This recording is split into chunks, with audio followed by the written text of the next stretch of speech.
Today, I'm your host, Perry Atkinson, and I'm always delighted to have with us Rick Green. He's the founder of the Patriot Academy. He's a recovering former Texas state representative, just an all-around good guy, and he's on top of so many things. By the way, patriotacademy.com, and as you know, they offer these video courses all over the country, Zoom courses, and it's being presented right here in Southern Oregon, which we're pretty excited about. So check it out, patriotacademy.com. Brother Rick, good to see you, friend. How are you? Hey, Perry, always good to be with you, my man. So much to talk to you about. I did not watch live the January 6th public hearing on television. I had to go on the air the next day, and I thought, nah, I'm not going to watch this because I wanted to be kind of loose. And I will tell you this, man, I received pro and con.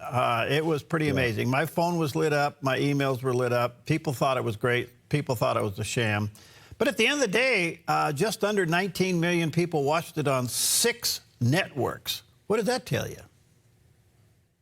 Yeah, it tells you that their production efforts are paying off in some ways in terms of what they're doing. It's definitely a show trial. You know, it's so produced, and I'm just watching clips. I'm like you. I haven't done anything bad enough to deserve the punishment of having to watch it minute by minute. So I'm just trying to catch up on what I can. But it's the same.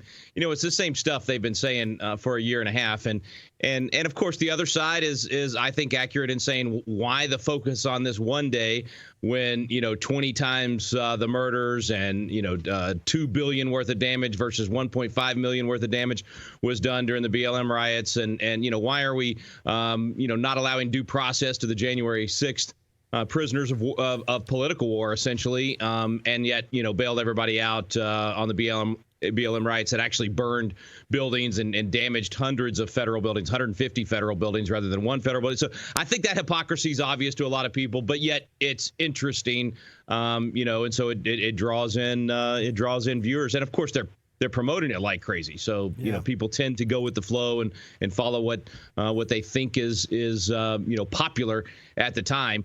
But I think it's going to backfire on them, Perry. I think the Democrats have made a lot of bad moves this year. It's why, according to polling, there's going to be an absolute wipeout in 2022. It's just like, you and I have talked about before, their emphasis on abortion, their emphasis on all these things that, frankly, they're on the wrong side on these things, and they're not listening to people out there. And I think this January 6th shows trial is going to fit into that same category. Let's unpack the actual protocol here. It appears to me that what was being set up here is for the American people to become the judge, and the prosecution made its case, and somehow we're supposed to end the trial. We're not supposed to hear cross-examination or for the defense. Is that accurate? No, that's a really good way of describing it. It's almost like a grand jury situation instead of a regular trial, because you only hear the worst of the worst. You don't hear the other side. In a grand jury, the prosecutor is essentially able to put on their best case just to convince the grand jury that there should be a trial. And that's essentially what they're doing here. And I think what caused most people to tune out, even though they do have a crowd, most people tuned out to what should have been, and this was a horrible day in American history, no doubt about it. But I think what caused everybody to tune out is everybody recognized, wait, you're not going to allow Republicans to appoint people on the committee like you do in every other committee and every other investigation. This is being done very different from anything I've ever seen in my lifetime in Congress. It's so partisan and so obvious that they're not allowing both sides, as you just said, to speak or to cross-examine or to have people on this committee that would ask the questions from the other side. Who is Ray Epps?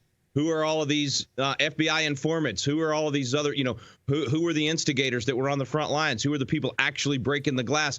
Those kind of things aren't being asked, and they're being ignored. So it makes you go, well, then what's the motive here? What's the real agenda? Does the DJ take the bait? DOJ take the bait? Oh, I think we have a totally compromised DOJ, and without question, they've already been participating in a two-tier justice system and choosing only to go after people that are political opposition and not those who are on their side. Honestly, Perry, of all the things happening in America that have been negative over the last couple of years, this is the one that bothers me the most, when the government can be weaponized against people for their political beliefs. and not have blind justice. I am a lover of blind justice and equal justice. Look, I'm an attorney. I love the Constitution. I mean, these things are near and dear to my heart, but it's all based on the idea that it's blind justice, that everybody's treated equal under the law. Why did we get as a nation so riled up in the 60s over the civil rights movement? It's because we saw a two-tier justice system. We finally had it exposed when they turned the water hoses and the dogs on those kids. It woke America up to say we're treating people different based on the color of their skin. Well, today we're treating people different based on the color of their skin. We're doing that. We're letting people out of jail because of supposed racial injustice and not based on what the actual crime was. But we're also prosecuting, and we're also choosing to go after people based on their political affiliation and their beliefs. Man, this is such a dangerous road, and it undermines everything about how a constitutional republic works. So this is dangerous stuff. It's part of why, my frustration level is high. I can handle, Democrat or Republican winning elections, bad policies being pushed. If you win the American people over and you push bad policies, but in this case, nobody voted for this bad policy. I mean, if you voted for Joe Biden, you weren't voting for a two-tiered. You didn't know that they were going to do this and that it was going to be so lopsided.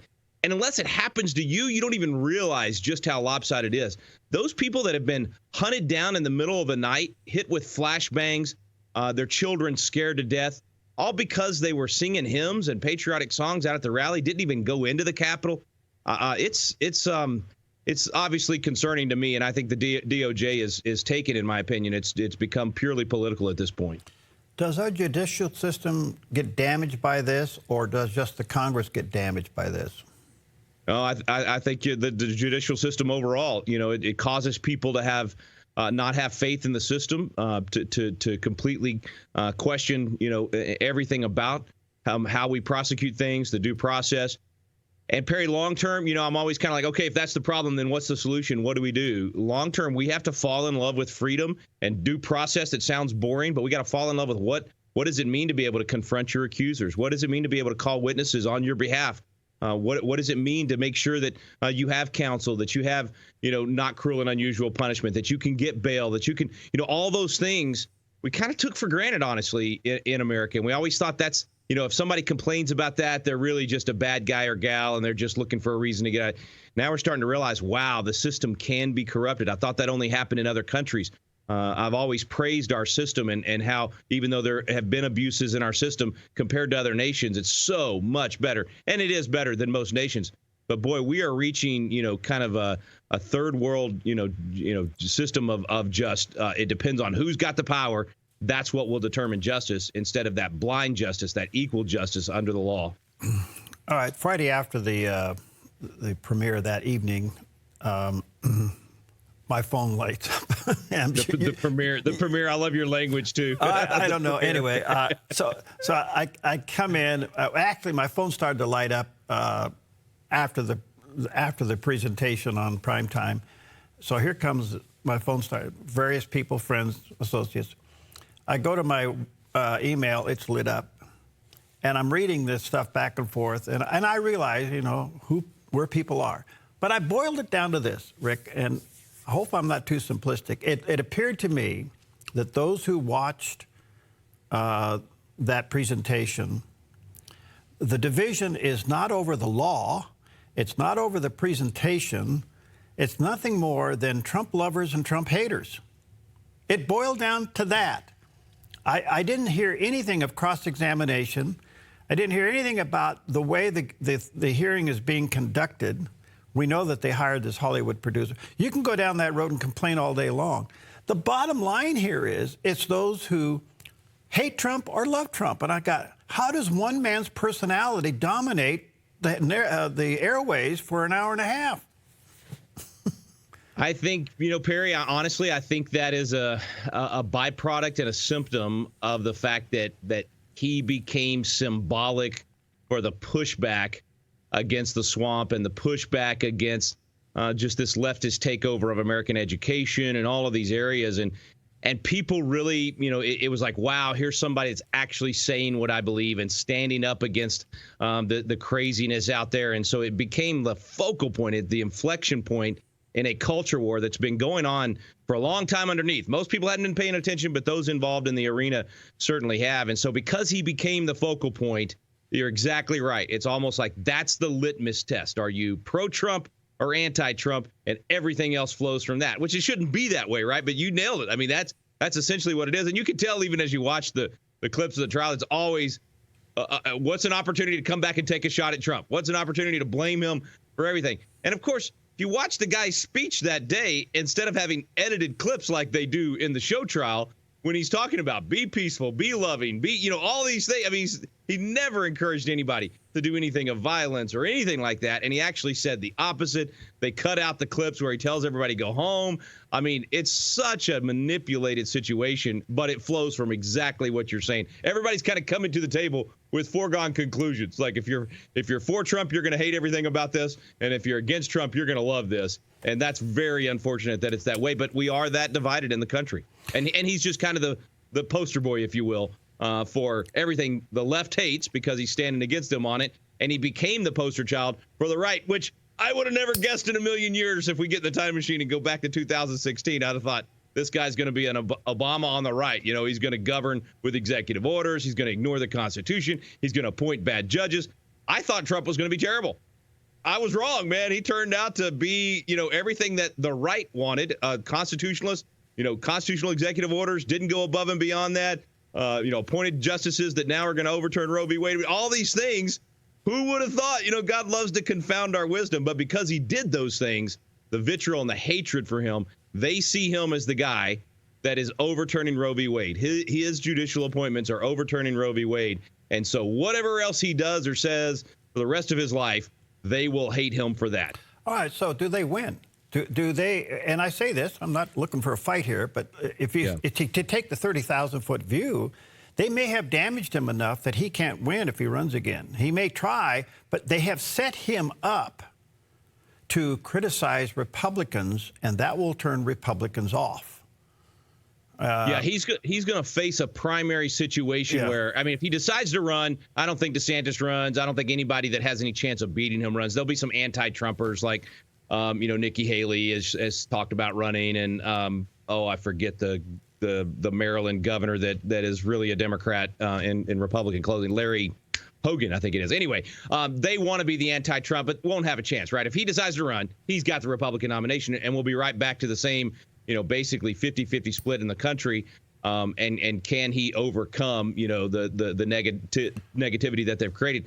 I would say this: there's typically in this world, when you're that well known, you're going to have an equal number of people loving you and hating you, and it's going to be all about the campaign machine and the election integrity and all of that, more so than this trial. I think this show trial that they're doing right now actually has a negligible effect on the reputation and the outcome and whether or not he runs. I mean, goodness, man, they already impeached him twice. They already did all these kind of things and called him every name in the book. And at this point, you're almost lined up yay or nay, and all this other stuff is window dressing. All right, one last question before I take a break, which is so interesting to me. He's been pretty quiet through this. And I guess there's going to be some more of these primetime deals. I think they're going to move it to midday time now because they can't afford to lose the revenue at prime time. But anyway. Which is where it belongs, right? Because aren't the soap operas supposed to be in the middle of the afternoon? Well, this is it. That's where they're going to go. All right, so this is going to be the new soap opera, as Washington turns, a general capital or something like that. I don't know. But here it comes. All right, they're going to go to midday. But he's been pretty quiet through all of this. And if you look over on the Durham side of things, he's slowly winning some things over there. Now, President Trump's personality is, if you're going to hit him, he's going to immediately hit you back harder. If you sue him, he's going to sue you back harder. I mean, it's in his book. Read it, The Art of the Deal. Right. Okay, so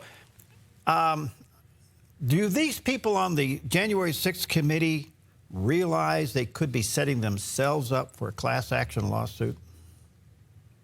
Well, I think they are setting themselves up for an investigation of them and of the committee. I think everybody pretty well is confident that the Republicans are going to take over in Congress. The question is, will those members of Congress, those Republican members of Congress, be as aggressive as the Democrats have been? Will they play hardball? Will they do the investigations of even this committee and how lopsided it was and how it was used for political purposes and all those things?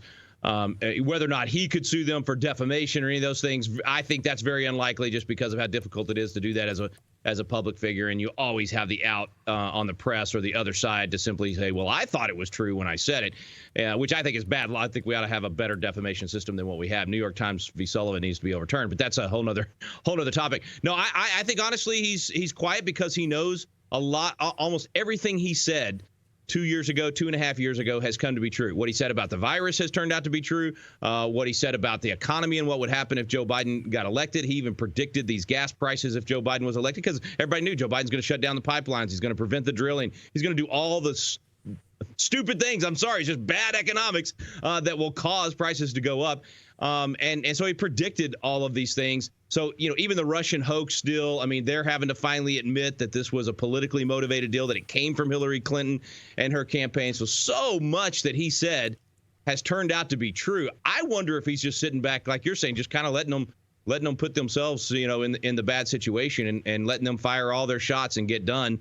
And then, he's going to come out swinging pretty hard. I think he probably is going to run.